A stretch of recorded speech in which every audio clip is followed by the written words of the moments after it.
Welcome વિદ્યાર્થી મિત્રો. Gravitation four JEE નીટનું session 2 કે જેમાં આજે આપણે ગુરુત્વ પ્રવેગ એને કન્સિડર કર્યું છે. તો આપણે આટલું ભણી ગયા કે ભાઈ બળને લીધે પદાર્થમાં શું ઉત્પન્ન થાય? પ્રવેગ. તો પદાર્થ પર લાગતા ગુરુત્વાકર્ષી બળને લીધે ઉદ્ભવતા પ્રવેગને ગુરુત્વ પ્રવેગ કહેવાય. હવે એમી દળની તમને પૃથ્વી આપી હોય કે જેની ત્રિજ્યા r હોય, તો પૃથ્વીના કેન્દ્રથી સ્મોલ r, જ્યાં small r greater than r, અંતર આવેલા કોઈ બિંદુ પાસે ગુરુત્વ પ્રવેગ શું લખીએ છીએ આપણે? Gme/r². અને જો સપાટી માટે મારે લખવું હોય તો સપાટી માટે small r is equal to શું થાય? Capital R. તો સપાટી પરના ગુરુત્વ પ્રવેગને GE વડે પણ દર્શાવી શકો, G ઓફ કેપિટલ R પણ લખી શકો. તો Gme/r² થાય.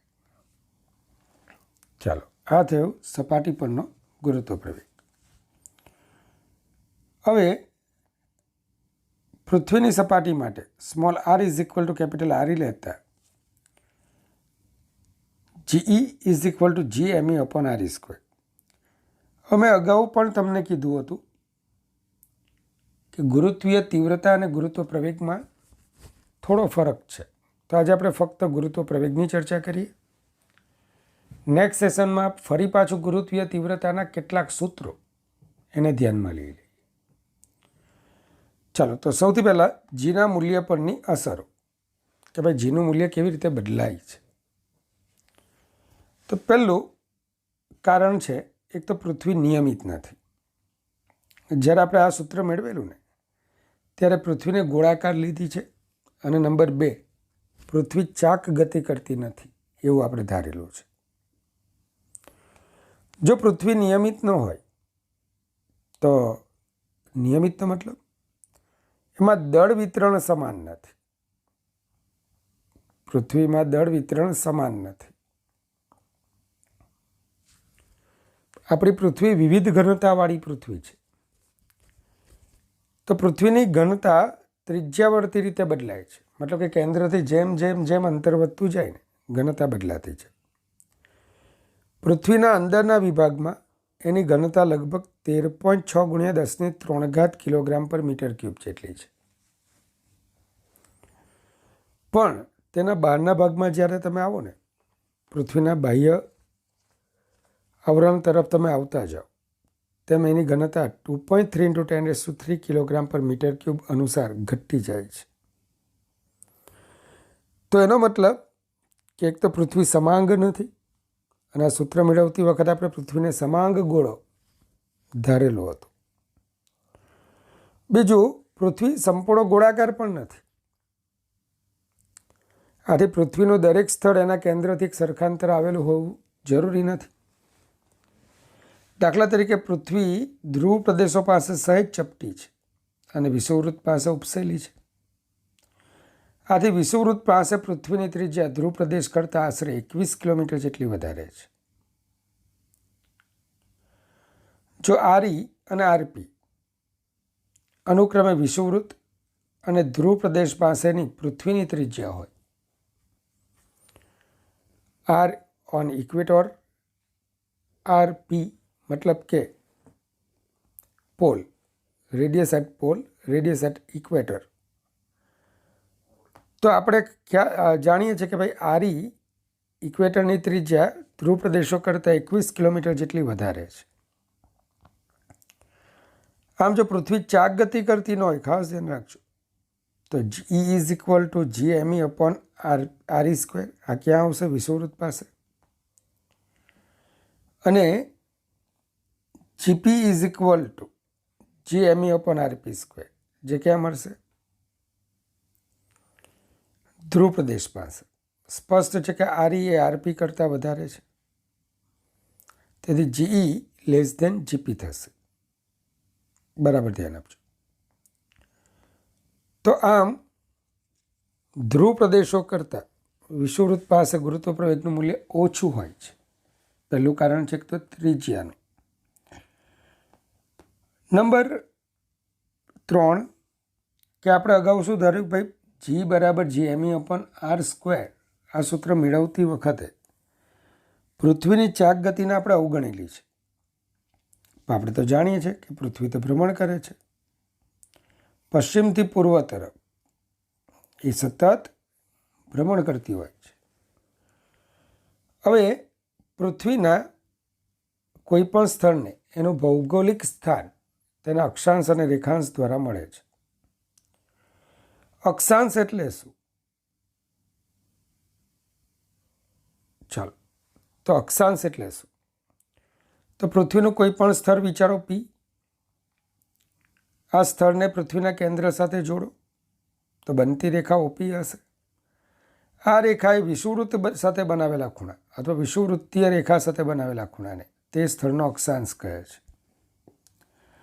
તો પૃથ્વીની સપાટી પર આવેલા કોઈ પણ સ્થળને પૃથ્વીના કેન્દ્ર સાથે જોડતી રેખાએ આપેલ વિષુવવૃત્તીય રેખા સાથે બનાવેલા ખૂણાને તે સ્થળનો અક્ષાંશ કહે છે.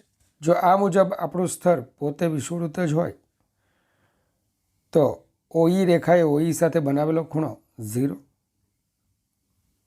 તો વિષુવવૃત્તના અક્ષાંશ શું થશે? 0. પણ સ્થળો તમે નોર્થ પોલ કે સાઉથ પોલ પર લો, આ બે સ્થળો લો, તો આ બંને સ્થળો માટે તમે શું કહેશો કે OS એ વિષુવવૃત્તીય રેખા સાથે બનાવેલો ખૂણો કેટલો થશે? 90 ડિગ્રી. તો ધ્રુવો માટે લેમ્બડા = 90 ડિગ્રી થાય. હવે આકૃતિમાં તમે કોઈ સ્થળ P લીધું છે અને P સ્થળના અક્ષાંશ લેમ્બડા છે. P સ્થળના અક્ષાંશ શું છે? લેમ્બડા છે.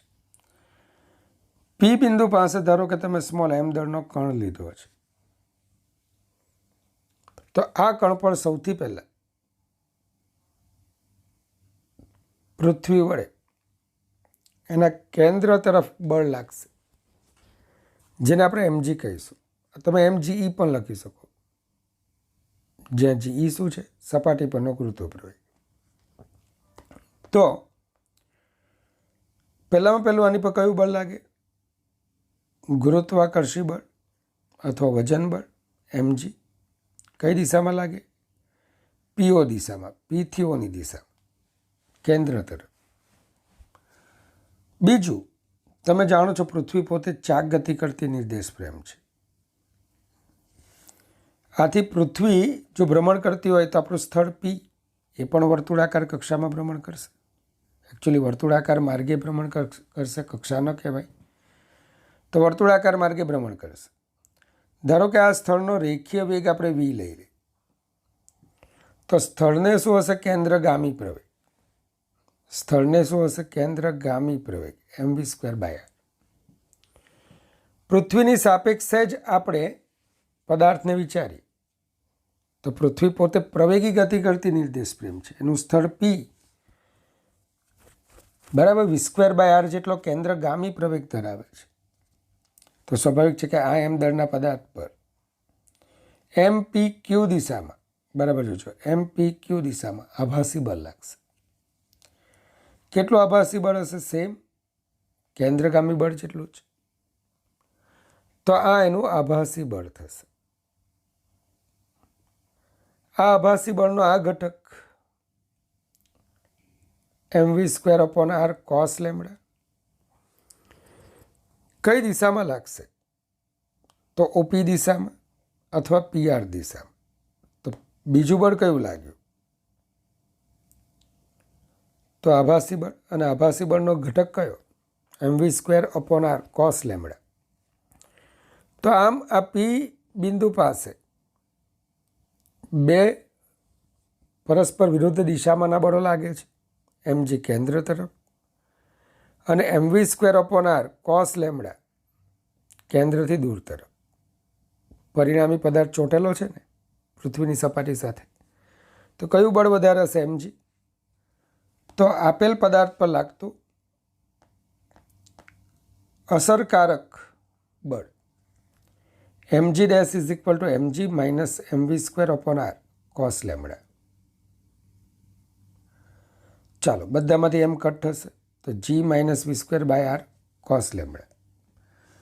પણ પૃથ્વીની ભ્રમણ ગતિ ઓમેગા કોણીય ઝડપથી થાય છે. સ્થળનો રેખીય વેગ v છે, ત્રિજ્યા r છે. તો v બરાબર શું લખી શકશો? તો કે v બરાબર તમે સ્મોલ r ઓમેગા લખી શકશો. તો g dash is equal to g minus r omega square cos lambda. ચલો ઓળખીએ તો કે જો સ્થળ બદલાય ને તો લેમડા બદલાય.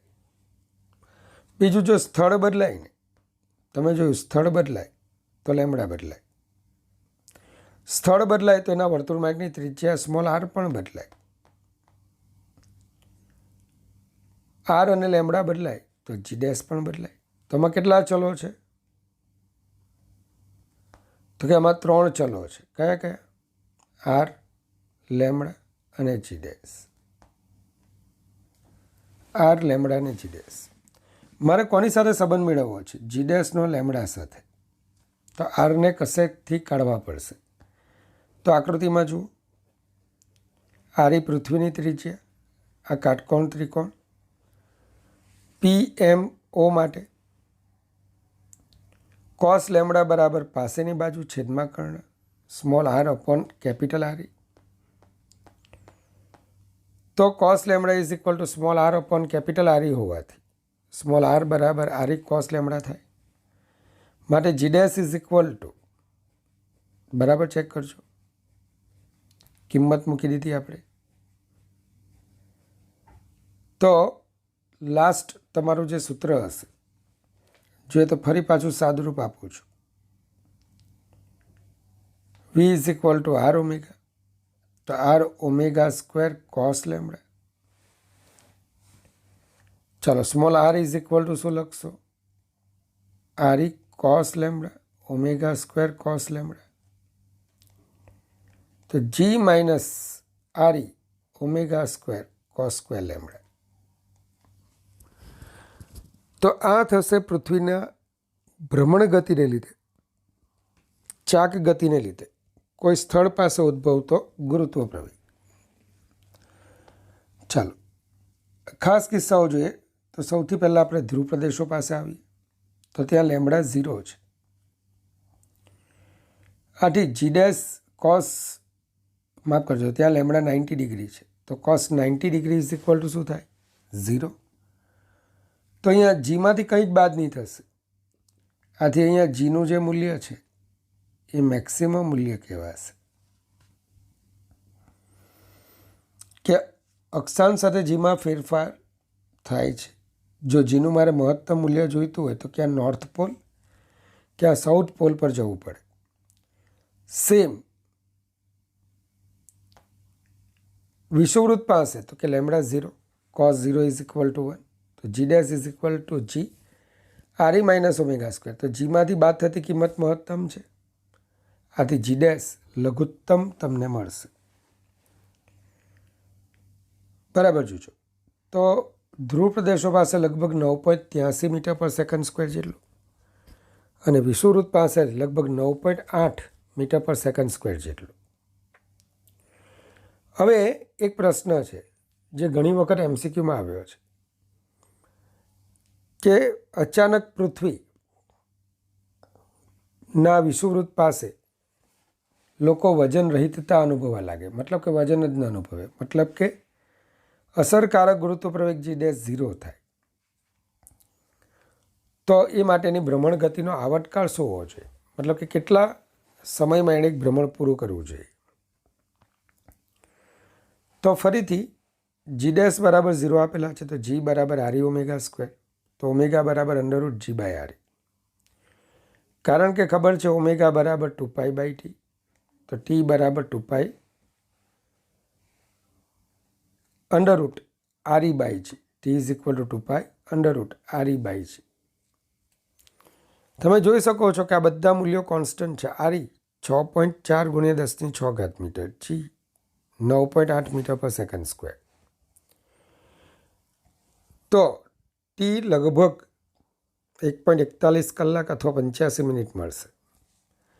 હાલમાં પૃથ્વી પોતાની ધરી પર ભ્રમણ પૂર્ણ કરે ત્યારે 24 કલાક લાગે છે, પણ જો 1.51 કલાકમાં એટલે કે 85 મિનિટમાં પૃથ્વી પોતાનું એક ભ્રમણ પૂરું કરે ને તો વિષુવવૃત્ત પરના લોકો વજન રહિતતા અનુભવવા લાગે. ધ્યાન આપજો.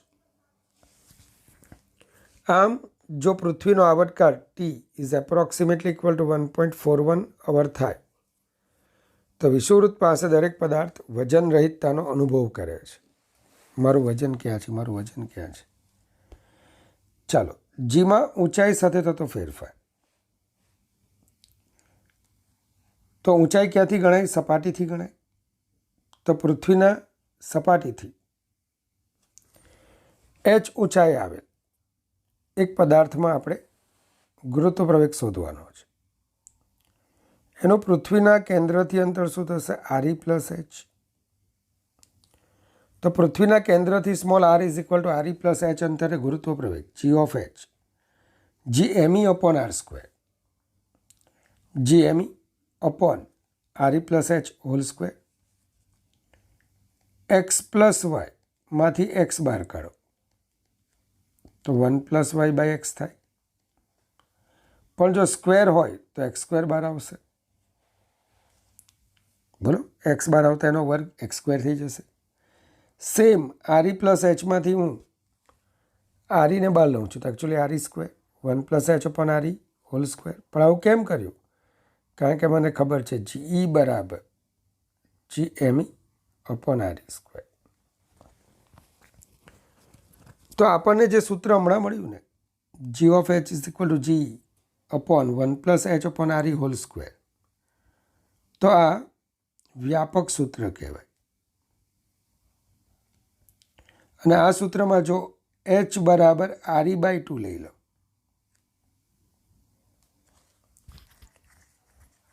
બરાબર, h ઇઝ ઇક્વલ ટુ ચાલો RE લઈ લો તો શું આવશે? g of h is equal two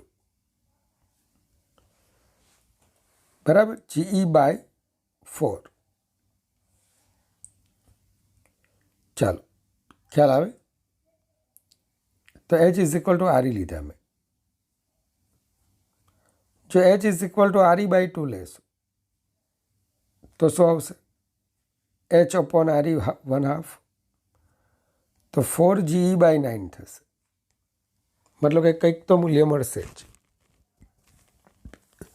પણ જો આપેલ ઊંચાઈ પૃથ્વીની ત્રિજ્યાની સરખામણીમાં ઘણી ઓછી હોય તો તમે આ સ્ટેપને આમ લખી શકો, ઘાતને ઉપર લઈ લો -2 ઘાત, અને દ્વિપદી વિસ્તરણ કરી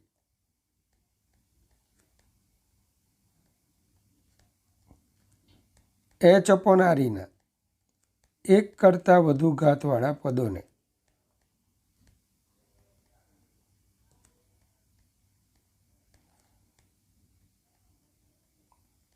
જો અવગણવામાં આવે, દ્વિપદી વિસ્તરણ કરી h અપોન RE ના 1 કરતાં વધુ ઘાતવાળા પદોને જો અવગણવામાં આવે તો દ્વિપદી વિસ્તરણ આપણે શું ભણેલા કે 1 plus or minus x raise to n હોય.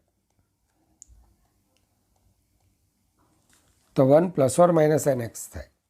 મતલબ કે આ -2 ઘાતને આગળ શિફ્ટ કરવાની તો 1 માઇનસ 2h અપોન RE થાય. હવે આ સૂત્રમાં તમે જુઓ, જો હું h બરાબર RE બાય 2 કરું, મતલબ કે 2h is equal to RE લો તો ગુરુત્વ પ્રવેગ 0 થાય છે. પણ આ સૂત્ર વપરાય જ નહીં, કારણ કે આ સૂત્ર વાપરવાની સરળ શોધી h લેસ ધેન RE. તો બરાબર ધ્યાન આપજો. તો આ સૂત્ર ફક્ત નાની એવી ઊંચાઈ માટે જ તમે લાગુ પાડી શકશો. ચલો, ઊંડાઈ સાથે જીમાં થતો ફેરફાર. ધારો કે પૃથ્વીની સપાટીથી d ઊંડાઈ એક સ્મોલ m દળનો પદાર્થ આપણે રાખેલો છે. હવે તમે એવું સાબિત કરી શકો કે આ m દળના પદાર્થ પર જે આ d જાડાઈનું ગોળાકાર કવચ છે ને એના વડે કોઈ જ ગુરુત્વાકર્ષી બળ લાગતું નથી. કોના વડે? આ ભાગ વડે કોઈ પણ પ્રકારનું ગુરુત્વાકર્ષી બળ લાગતું નથી. તો સ્મોલ એમ દળના પદાર્થ પર small R is equal to RE minus D જેટલી ત્રિજ્યાના ગોળામાંના દ્રવ્યને લીધે જ ગુરુત્વાકર્ષી બળ લાગે છે. તો એમ દળના કણ પર small R is equal to RE minus D ત્રિજ્યાના ગોળામાંના દળને લીધે જ ગુરુત્વાકર્ષી બળ લાગે. તો હવે આ ગોળાનું દળ કેટલું? તો દળ બરાબર પૃથ્વીની ઘનતા ગુણ્યા કદ 4/3 પાઈ સ્મોલ આર ક્યુબ. બરાબર જોજો. તો એમ 4/3 પાઈ કેપિટલ આર ક્યુબ. પૃથ્વીનું કુલ દળ આપણે એમઈ લીધું અથવા એમ લઈ લો. ઘનતા બરાબર દળના છેદમાં કદ, પૃથ્વીનું કુલ દળ છેદમાં કુલ કદ into 4/3 pi small R is equal to RE minus D cube. ચાલો, તો 4/3 પાઈ કટ થઈ જશે. M upon 2 RE cube in the bracket RE minus D cube. હવે આપેલ એમ દળના પદાર્થમાં જો ઉદ્ભવતો ગુરુત્વ પ્રવેગ G ઓફ ડી હોય તો G M dash upon R square, મતલબ કે જે દળ લીધું તે જ ગુરુત્વ પ્રવેગ ઉત્પન્ન કરે. અને આ એમ ડેશ દળના પદાર્થ માટે સ્મોલ એમ દળનો કણ પદાર્થની બહારના વિભાગમાં છે. તો આપણે જે ભણેલા અગાઉ એ મુજબ G of D is equal to G M dash upon R square થાય. ચલો, small R is equal to શું લખાશે? RE minus D whole square. અને એમ ડેશની આપણી ઉપરની કિંમત મૂકી દઈએ તો GM અપોન RE સ્ક્વેર બરાબર જોજો RE minus D upon RE. GM upon RE સ્ક્વેરને આપણે G પણ કહીએ છીએ. તો 1 માઇનસ ડી અપોન RE છેદ વિભાજન કર્યું. આ સૂત્રને બીજી રીતે લખીએ, કેન્દ્રથી અંતરના સ્વરૂપમાં. આ ઊંડાઈના સ્વરૂપમાં લખ્યું. હવે કેન્દ્રથી અંતરના સ્વરૂપમાં લખીએ તો GM અપોન RE સ્ક્વેર એટલે G અપોન RE બરાબર જોજો. Small R RE minus D બરાબર શું લખાય? Small R. તો બરાબર જોજો GME અપોન RE સ્ક્વેર એટલે G આ એક RE અને RE minus D is equal to small R. આ સમીકરણ શું બતાવે કે G એ અંતર સાથે, કેન્દ્રથી અંતર સાથે સમપ્રમાણમાં બદલાય છે, એકચ્યુઅલી વધે છે. જો આમાં કેન્દ્ર જોઈતું હોય મારે તો સપાટીથી કેન્દ્રની ઊંડાઈ ત્રિજ્યા જેટલી થાય. તો કેન્દ્ર માટે D is equal to RE હોવાથી G ઓફ કેન્દ્ર શું થશે? 0. તો પૃથ્વીના કેન્દ્ર પર રહેલા પદાર્થમાં ઉદ્ભવતો ગુરુત્વ પ્રવેગ શું થાય? 0. ચલો, પૃથ્વી માટે G વર્સિસ આરનો આલેખ આપણે દોરીએ. તો આ G વિરુદ્ધ RE કરતાં ઓછું અંતર એટલે પૃથ્વીની અંદરનો વિસ્તાર કહેવાય અને RE કરતાં મોટું અંતર બહારનો વિસ્તાર કહેવાય. હમણાં જ જોયું કે અંદરના વિસ્તારમાં કેન્દ્રથી અંતર જેમ વધે ને તેમ જીનું મૂલ્ય વધે છે. અને જીની એક ઘાત આરની એક ઘાત, તો આ સંબંધ રેખીય સંબંધ બનશે. પણ જ્યારે પૃથ્વીની સપાટીથી બહાર જઈએ, મતલબ કે small R greater than capital RE લઈએ તો ત્યાં સૂત્ર શું આવે છે? G is equal to GME upon small R square. તો G ચલે છે 1 અપોન આર સ્ક્વેર. ઘણી વખત આ આલેખ પૂછાયો છે વિદ્યાર્થી મિત્રો. અને આના ઘણા બધા કુટુંબીજનો પણ છે જે તમે વિદ્યુતમાં તેમજ ચુંબકમાં ભણશો. તો આગળ વધીએ, એક નોંધ તરફ જઈએ. પૃથ્વીના કેન્દ્રથી અંતર small R greater than RE માટે અંતર સાથે જીના ફેરફારનો દર dg/dr શોધો. તો તમે જાણો છો પૃથ્વીના કેન્દ્રથી સ્મોલ આર અંતરે ગુરુત્વ પ્રવેગ GME અપોન આર સ્ક્વેર. તમે આને આમ લખી શકો GME r⁻²। g કોની સાપેક્ષે બદલાય છે? આરની સાપેક્ષે, તો dg/dr. gm અચળ, -2 ઘાત આગળ અને r ની 1 ઘાત ઓછી, તો dg/dr -2gme/r³. હવે તમે જાણો છો કે gme/r² ઇઝ ઇક્વલ ટુ પૃથ્વીની સપાટી પરનો ગુરુત્વ પ્રવેગ ge. તો gme ઇઝ ઇક્વલ ટુ તમે શું લખી શકશો? ge/r². ચલો આ જ કિંમત મેં અહીંયા મૂકી અને સાદુરૂપ મૌખિક રીતે કર્યું તો શું બનશે?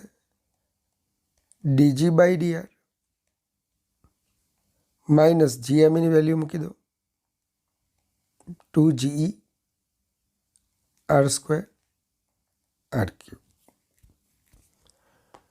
પરિણામ સ્વરૂપ dg/ge અથવા એકલું g લખો તો એ ચાલશે,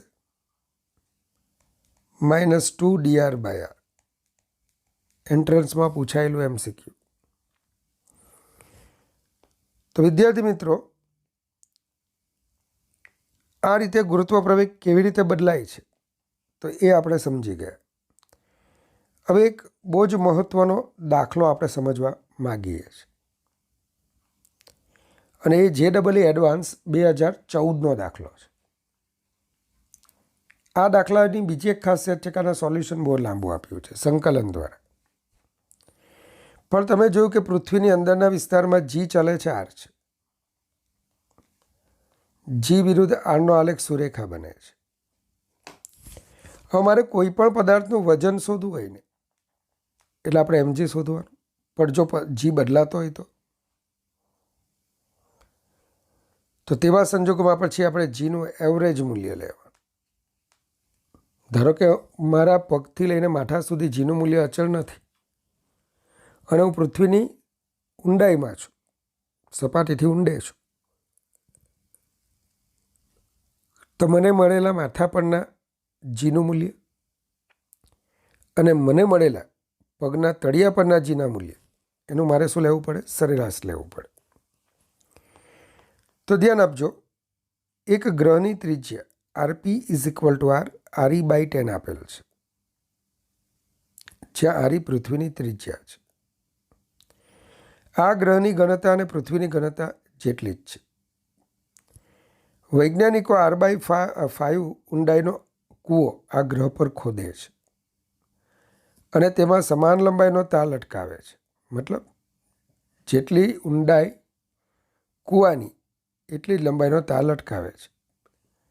આ તારની રેખીય દળ ઘનતા 10⁻³ kg/m². છે. જો આ તાર ક્યાંય અડકતો ન હોય તો તારને સંતુલનમાં રાખવા માટે તેની ટોચ પર વ્યક્તિએ કેટલું બળ લગાડવું પડે? બરાબર છે. મતલબ કે તારને જો મારે પકડી રાખવો હોય, બરાબર, એક નાનો બાબો ધારો કે હોય, હવે મારે એને ઊંચકવું હોય તો જેટલું એનું વજન બળ લાગે એટલું જ મારે ઉર્ધ્વ દિશામાં બળ લગાવી રાખવું પડે. તો તારને લટકેલો રાખેલો છે તો એની ટોચ પર કેટલું બળ લગાડવું પડશે? મતલબ જેટલું તારનું વજન એટલું જ આપણે ઉર્ધ્વ દિશામાં બળ લગાડવું પડે. RE આપ્યું છે રેડિયસ ઓફ અર્થ 6 × 10⁶ મીટર. પૃથ્વીની સપાટી પર ગુરુત્વ પ્રવેગ આપેલો છે 10 મીટર/સેકન્ડ². ચાલો સૌથી પહેલાં તારની રેખીય દળ ઘનતા આપેલી છે 10⁻³ kg/મીટર. તો તારનું દળ શું થશે? તો કે તારનું દળ તો રેખીય ઘનતા એટલે દળના છેદમાં લંબાઈ, તો દળ બરાબર રેખીય ઘનતા ગુણ્યા તારની લંબાઈ.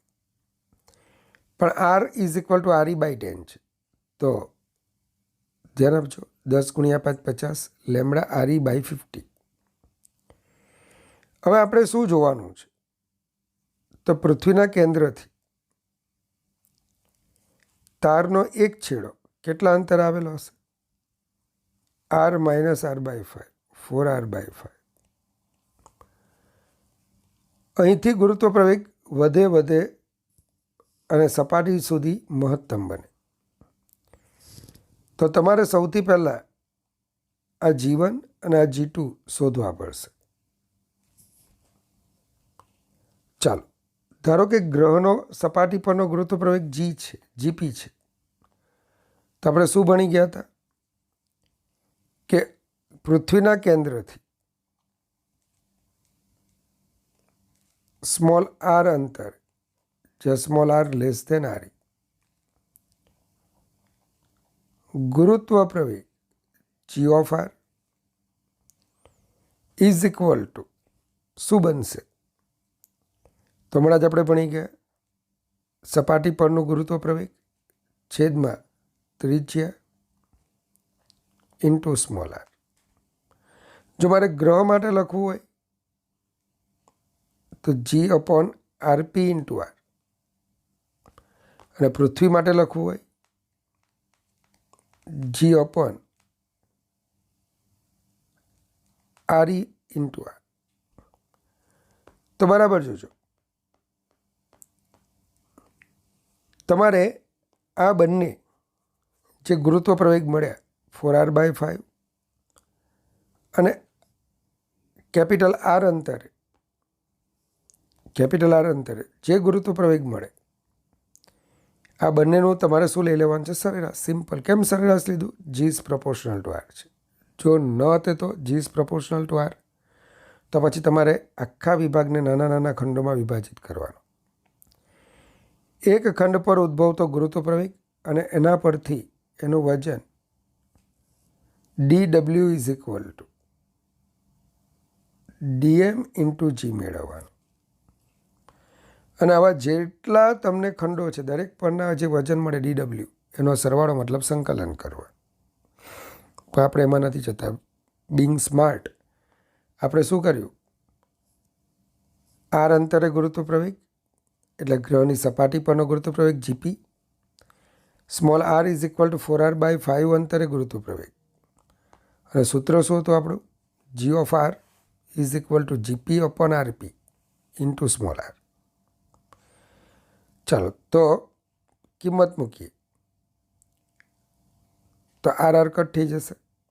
5 + 4 9 જીપી અપોન 5 ઇન્ટુ 2 10. પણ જ્યારે તમને ઘનતા આપેલી હોય, તમે જાણો છો પૃથ્વીની સપાટી પર ગુરુત્વ પ્રવેગ